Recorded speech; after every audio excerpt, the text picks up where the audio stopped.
Koundie, and today I wanted to flip through this little DM book that I've been using, and I just wanted to kind of ramble and talk about some of the magic items that I've accumulated over the years. Back when I worked at a place that let us print whatever we wanted for free, I would use that to print out various magical objects that I found in my downtime, and I haven't gone through them in a while, and I recently started DMing again, and so I thought we could kind of go through them together. This first page here is a character sheet that it says right on the corner here is by Eli at briarlantern.com. I found it online a long time ago and printed out because I thought it was really cute, with having these little stars instead of the standard circles, and having this kind of little art style to the page. I just thought that was really cute.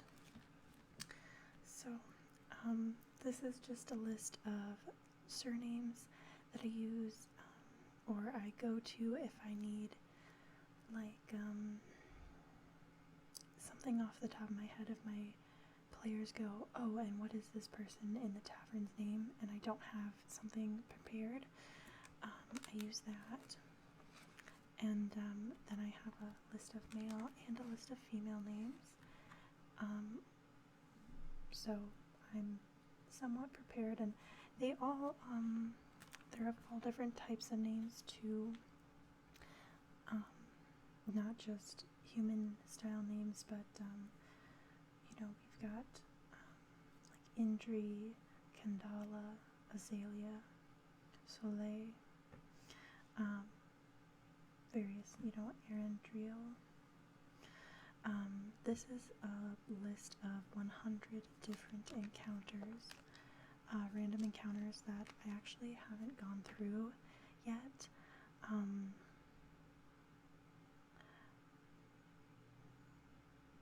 But I've been meaning to kind of pick through these to see if I can do a full-fledged encounter out of one, just as a base idea, or if I want to include that in a random encounter table at some point, or just include it as like a travel encounter. I do like some random encounters, as long as they serve a purpose. Or if, there's a lot of travel and, DMs have the choice to travel and just skip the travel entirely if nothing is going to happen, and I do that. But every once in a while, especially for this recent campaign that I'm running, it's a cooperative campaign with 2 other DMs who have their own tables, and we're all using the same world. And it is frontier style right now. So we have different players at each of our tables for the most part, and their travels are meant to be dangerous because they're in a frontier area where a new town is being born. So some of these might work for that, I'm not sure yet. Like this reads, some sort of large mechanical automaton is rolling a 10-foot-high wheel of stone down the road. If you get its attention, it will make as if to speak, but only scratching and squeezing noises emerge. So something like that. You could create a whole backstory for that automaton, or it could just be some single weird thing that they encounter. So I have these made into sections. So we've got the weapon and shields, we've got wearable items, necklaces, armor, stuff like that, wondrous items, and then I think there's like other usable miscellaneous items as well. So first we have weapons and shields. So runestones, this is considered a weapon. This style, I believe, is from, oh, I can't remember. I found it on Instagram, and unfortunately I don't have it listed on here. If I find it, I'll link it. But some of this style here is from, it's another Instagram that I'll have to write down. I'll have to go through my Instagram and write down what I have. But anyway, so first we start out with more common things. Runestones. Upon acquiring, roll a d6 to determine the type of runestones. You can get fire, cold, lightning, bludgeoning, force, or radiant. Throwing a runestone always hits its target within 60 feet, much like a magic missile. It deals 2 damage of its discovered type. Once used, it vanishes. So this is a really simple type of,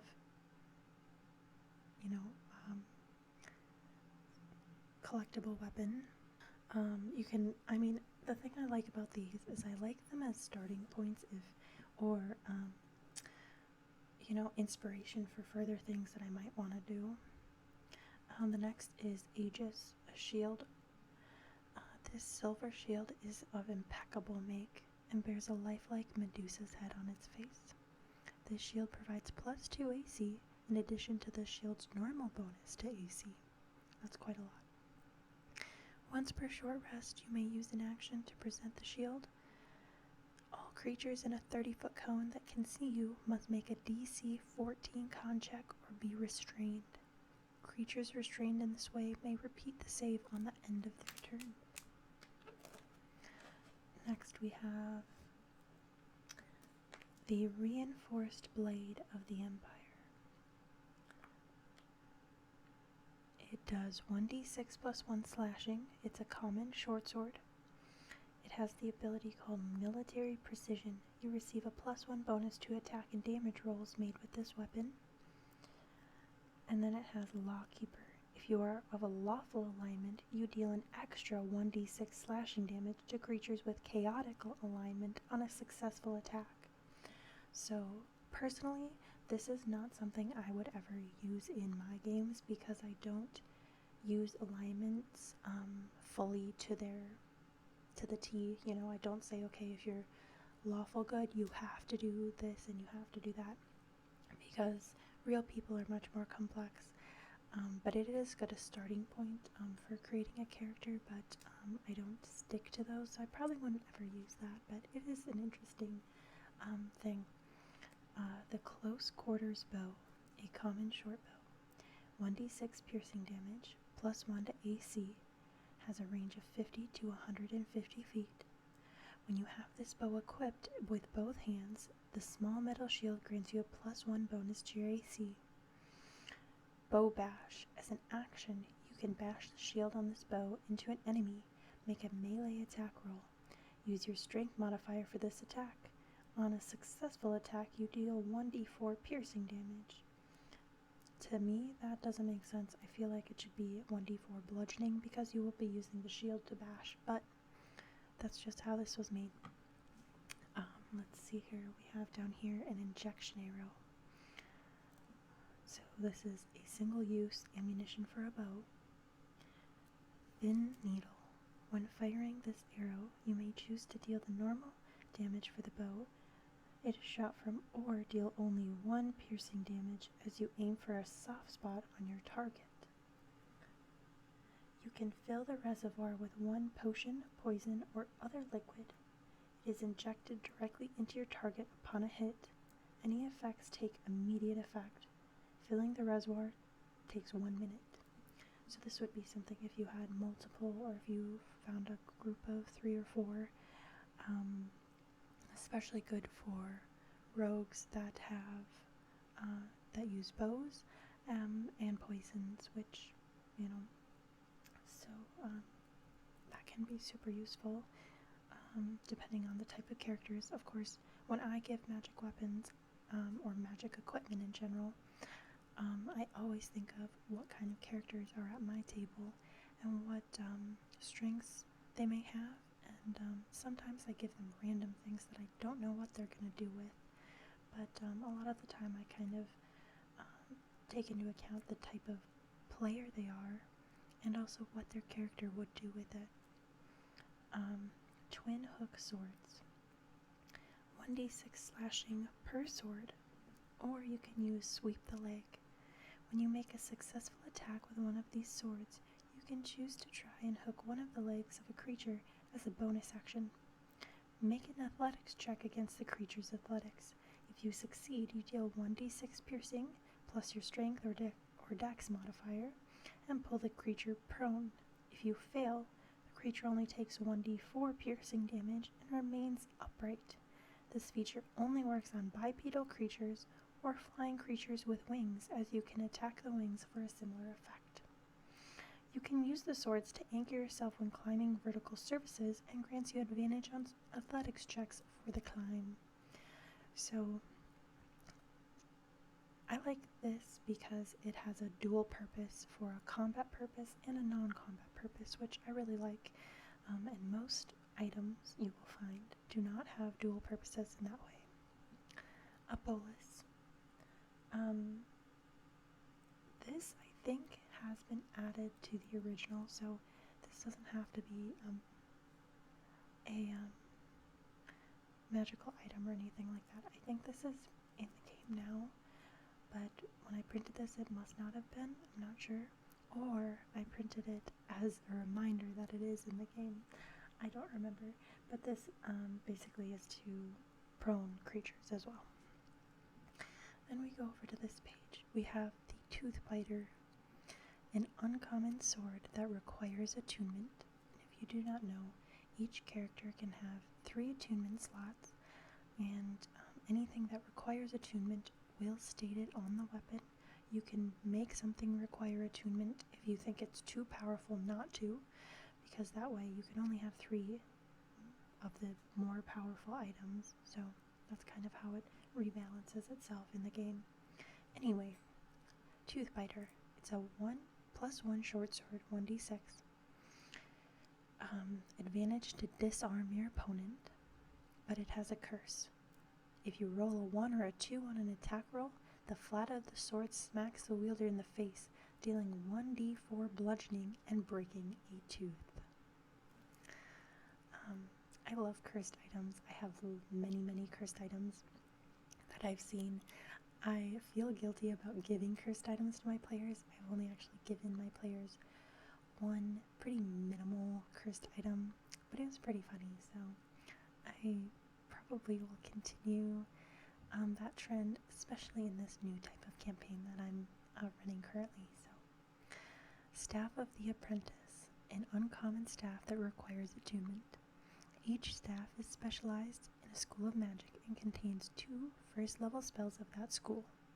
Roll a d8 to determine, so you can have an abjuration, conjuration, divination, enchantment, evocation, illusion, necromancy, or transmutation.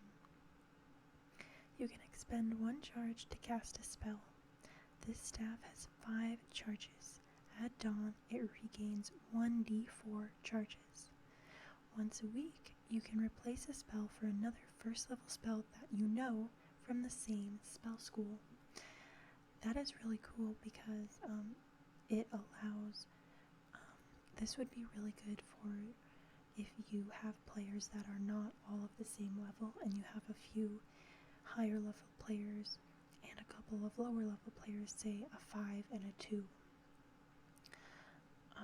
Or a similar gap in strength, because you don't want them fighting creatures that are so easy to kill that the level 2 can take hits from them, but you don't want to kill your level 2 either necessarily. So you could also just say the level 2 has to deal with it and they're going to have to be protected by the level 5, but this is a good way to, you could rebalance it that way. And you could also add a caveat that if you use all 5 charges, you can roll a d20 and see if it turns into a common staff and can't hold any more charges or something along that line as well, if you wanted to not make this an infinite source. Axe of the Exile. An uncommon +1 hand axe does 1d6 slashing. It can be thrown 20 to 60 feet. Returning if thrown. This weapon flies back to the wielder. Okay, so this is like a boomerang style. Before their next turn, if the wielder can't catch it or has moved since throwing it, it drops to the ground where it was thrown. Cursed. Exile. Upon taking this axe, you are unable to return within a mile radius of your home settlement, or speak to any family member or loved one. The DM may specify where or who these are, which can be really hard, especially if your character is later and begins seeing their adventuring party as family. That would be a difficult ruling. For every hour you are within the forbidden location, you receive 1 point of exhaustion. Communication with your forbidden person group requires a wisdom save DC of 18 every 10 minutes. On a fail, you flee. The curse may be removed after completing a quest of the DM's choosing. That's kind of interesting, the way they make that one. It's very DM focused, and most of these are not. Most of these just are to be readily used in the game. This one would require a little bit more planning, depending on how you wanted to use it. You could also just say it can be removed from remove curse, and that's easy. Embrasure, an uncommon bow. This was made by the Knights of Bastille. Should I equip a shield or a bow? Why not both, it says. As a reaction, you can say the words, "Protect me," to create a magical shield around the bow, adding +2 to your AC for this round. After using this feature 2 times, you have to finish a short rest before using it again. It does require proficiency with longbows.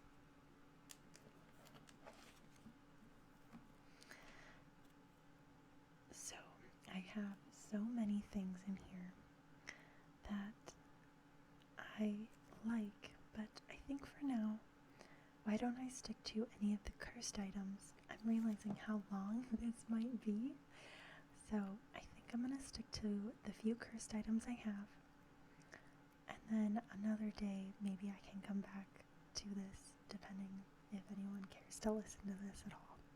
So, I marked most of them with a little cursed sign if they don't say cursed directly on the little thing here. So,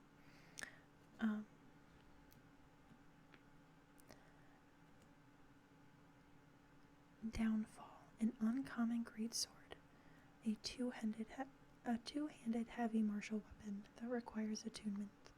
It does 2d6 +1 slashing damage, and you gain a +1 bonus on attack rolls made with this weapon.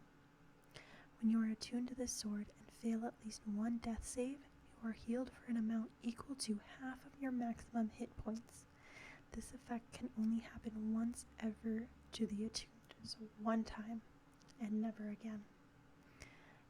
When you are brought back, as described above, you owe your life to an infernal creature or entity of the choice of your DM. However, how and when this will become clear, the motivation and character of this being and all other details will be determined by the DM. So that's cool. That could be a starting way of how your character was turned into a warlock or something like that. If you wanted to multi-class, that would be a really cool way. Yeah. I don't see that these ones are cursed, so we'll just turn the page.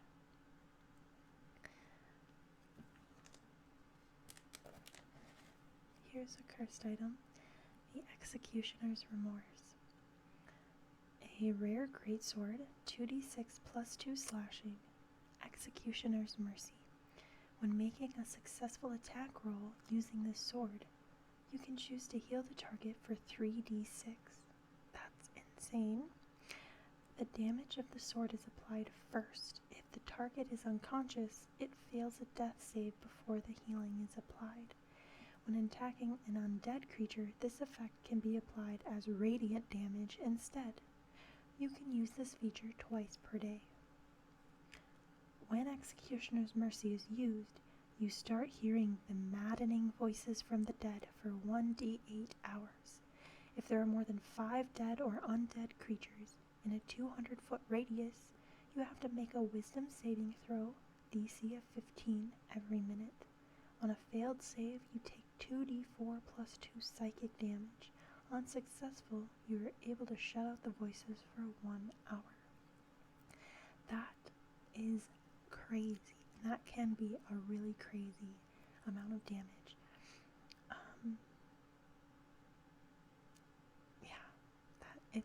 That's nuts. That is a very, very specific type of sword, and I don't know that I know someone who would necessarily want it. Paladins.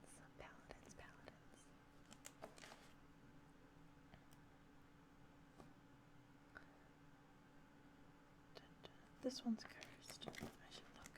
Make sure these ones weren't cursed. Most of them I have written, but not all. The Sword of Dehydration. A very rare cursed sword. Plus 3 short sword, 1d6 slashing, and it crits on a 19 or a 20. A speed weapon. You can make an extra attack with this weapon. It is cursed. All water and drink that passes your lips turns to sand.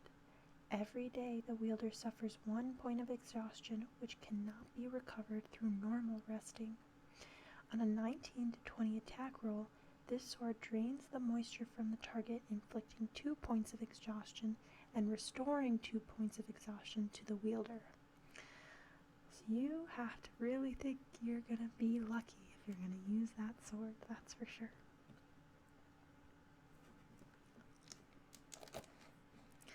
The Lash of the Hydra, a very rare whip. 1d4 slashing. You gain a plus 2 bonus on attack rolls made with this weapon. Hydra's Frenzy. Whenever you roll a natural 19 or 20 on an attack roll with this weapon, an extra cord grows from the handle of the whip. Your attacks with this whip deal an additional 1d4 damage for each extra cord. The whip can have a total of 5 cords. Extra cords disappear 12 hours after the last cord has grown, after which only 1 cord remains. Hydra's Curse. Whenever you roll a natural 1 in an attack roll with this weapon, 1 cord disappears from the handle. However, if there is only 1 cord left, roll a d100. On a 15 or less, the last cord disappears, making the whip useless and unable to grow any cords ever again. If you roll higher than the 15, the last cord remains attached.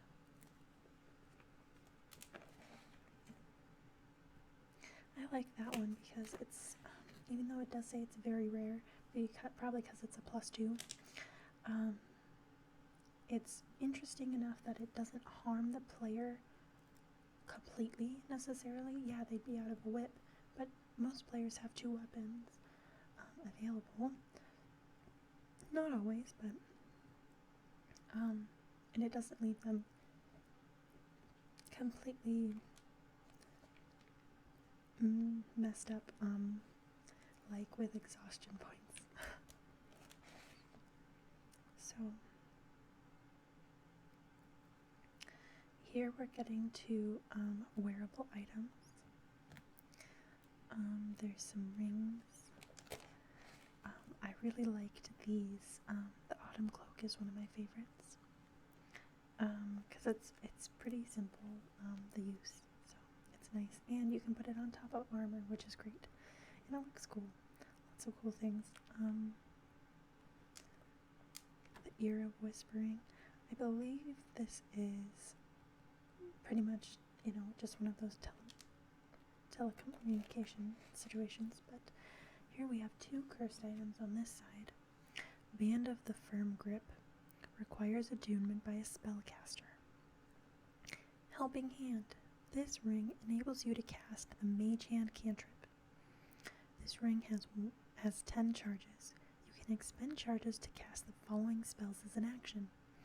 Hold person at 2nd level, hold monster at 5th level, and Bigby's hand at 5th level. After every long rest, the ring regains 1d10 charges. When you attune to the ring, it clasps tighter around your finger. You're unable to take it off. It can only be removed by the spell Wish and remove curse or severing the finger itself.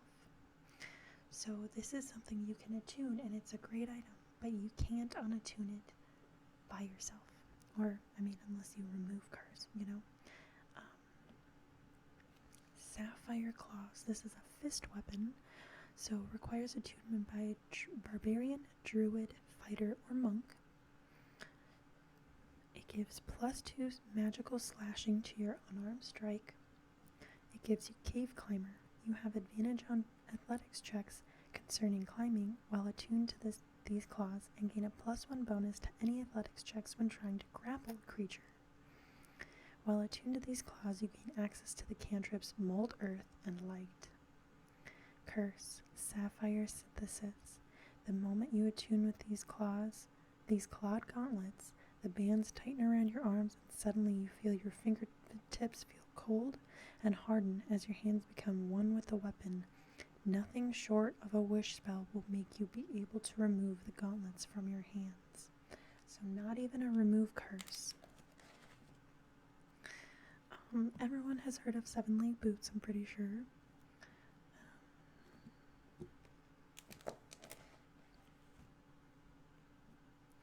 I love these kind of special things like these spectacles, stuff like that. I think those are really fun. The Black Seal Ring. Soul Drinker. The ring can hold 6 charges. You gain 1 charge whenever you kill or actively assist in the killing of a creature. As a bonus action, you can activate one of these effects by spending charges. 1 charge. You surround yourself in an ominous aura that grants you advantage on intimidation checks for 1 hour. Black Cloak, 2 charges. Cloaks your body in darkness. Grants +1 to your AC, and you gain advantage on all stealth checks. Soul Strike, 6 charges.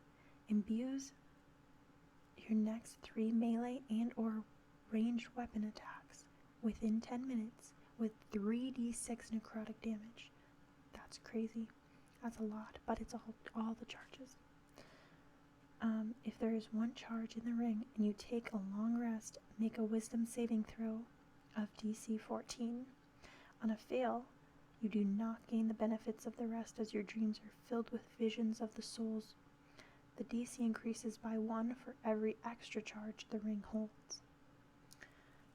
I like that because that is a really great way to add very spicy stuff to your game easily, because lots of players are going to be dependent on the type of style you do. I try to do halvesies, RP, and combat, or maybe 60-40 depending.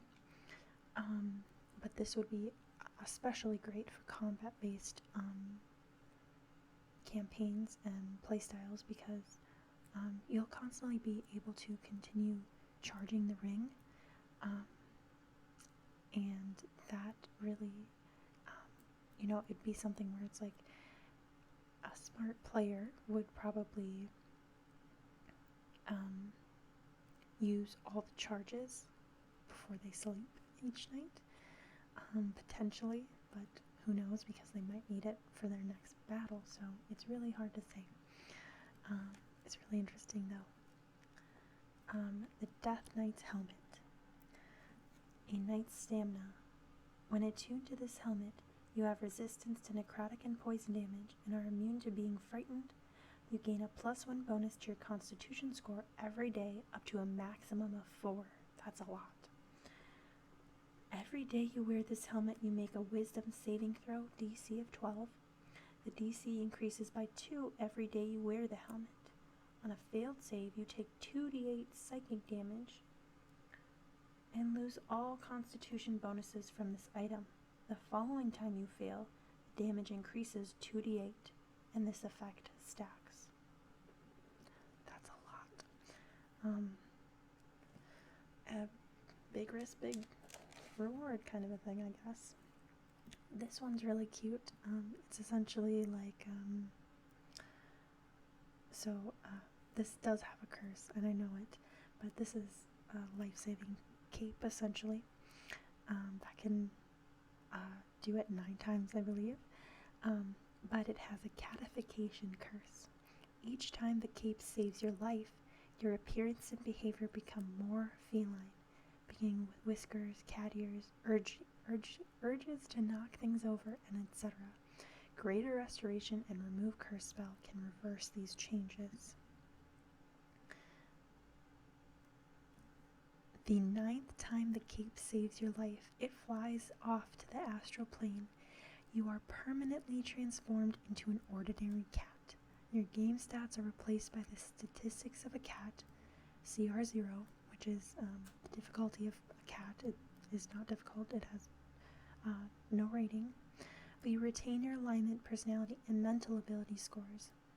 Your gear melds into your new form. Only a wish spell or divine intervention can reverse this fate. I think that's really cool because some people feel like, oh, I like these cat features, and then, so I think that one's really cute. This, you can see, is a whole set of Ranger's items here. The tunic, helmet, boots, gloves, and bracers.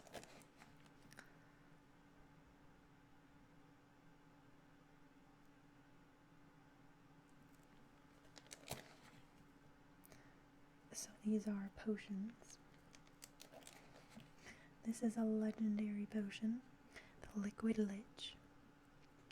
No pain, no gain. For the next 2 minutes, you suffer 2d6 necrotic damage per round, a total of 40d6. If you go unconscious, you can only be saved by a wish spell or true resurrection. If you survive, roll your largest hit die, add your constitution modifier, and add 10. Add this number to your maximum hit points. Crazy. That in itself crazy. But then, living phylactery. After taking the potion, your body serves as the phylactery of a lich. The lich is defeated. You have to make a wisdom saving throw, DC 25. That's very high. It's a legendary potion, so this is endgame stuff. On a fail, you die instantly, and the lich possesses you. It keeps its own intelligence, wisdom, and charisma stats, but has your strength, dexterity, and constitution scores. So you could accidentally have a lich in the party. That would be kind of cool, but that's also, some of these are really crazy interesting. These are tools. So torches, candles, a wand of catnip, a spider summoning sword, things to do with rocks, locks, tools, and then these are miscellaneous items that aren't necessarily tools, but they're definitely not, most of these you just consider this wondrous items, and most of them do say wondrous on them, but, this one I did not make, but I found, and I really love it. This one I did make, that's why there's a terrible drawing on it. So the first one is Sterling's Black Hair Mousse. Sterling, I just made that name up because it sounds like somebody who would use black hair mousse. That is the only reason. A black hair product that, when applied, lasts in the hair for 48 hours. It causes the wearer to get -3 to all charisma checks. This is the only cursed item I've given my players. And it was very fun because I sold it to them as this is a cool magical hair mousse. And the owner of it hasn't used it and sold it to them. And especially because the player who used it is high in charisma and was very like, oh, I'm so excited, like, I'm gonna look so good with this, kind of a flavor style thing. And then, -3. And it's pretty harmless for the most part, so I thought that was fun. This is one of my favorite cursed items because it's so stupid, but it's also so amazing at the same time. and it's called the Identified Cube. I don't know where I found this. Probably Reddit, I'm thinking, but I can't remember. It is a small metal cube about 1 inch on each side. Identifying the cube always succeeds, but does not reveal the bonding property unless the effect is capable of correctly identifying cursed items.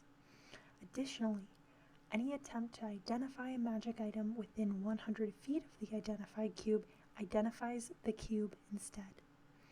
Identifying the cube causes it to attune to the caster, returning to their possession if discarded, usually to some hard-to-notice place, such as inside of a pocket of a backpack, as long as the attunement lasts. This attunement does not count against the number of attuned items a character can have, and a character remains attuned to this item until they die or another character becomes attuned to the cube. So, it is a really fun way of messing with your players. You can give them this and it's like, oh, it's a cute little thing, and they identify it and they go, it's the identified cube, and they go, well, what does it do? And you just say, it identifies as the identified cube. That is what it does, and that's the only property it has until, they start to realize, okay, the next time they find an item, it's the identified cube. Well, no, it's not. This is clearly a magical sword or whatever. No, it's the identified cube now. This one, I just decided to draw a little opalescent thing with pen for some reason. And these three I did make myself: the Golden Tomb of Charm, the Hand of the Helper, and Black Tentacle Candy. Not cursed, but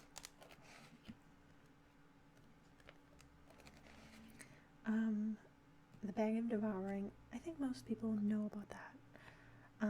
But essentially it's a bag that you put something in it and it'll eat it, kind of a thing. Bag of Beans, that's also, let's see here. And I think this is the last one. The Tent of the Timekeeper. This tent takes 5 minutes to set up and 5 minutes to disassemble. While within the tent, time seems to stop, allowing those inside to take short or long rests seemingly instantly. Each short rest within the tent ages a character by 1 year, perhaps only noticeable by hair and nail growth. But each long rest ages characters by 1d4 plus 1 years, and then each hour after 8 hours ages the character by another year. So, if the characters decided to do multiple watches and they all needed, not everyone was going to be able to sleep the whole time or whatever it might be, that would be crazy. It's super interesting, and it's super it's one of those things that really would drive RP, rather than something that's combat based, and I love that about it. This also is cursed, but it's a contract to an infernal entity, so it's not surprisingly cursed. You expect that to be cursed, so I'm not going to go over that one because it's expected. So let me know if you liked this kind of just rambly reading off of things type of video, because I obviously have many more pages of things.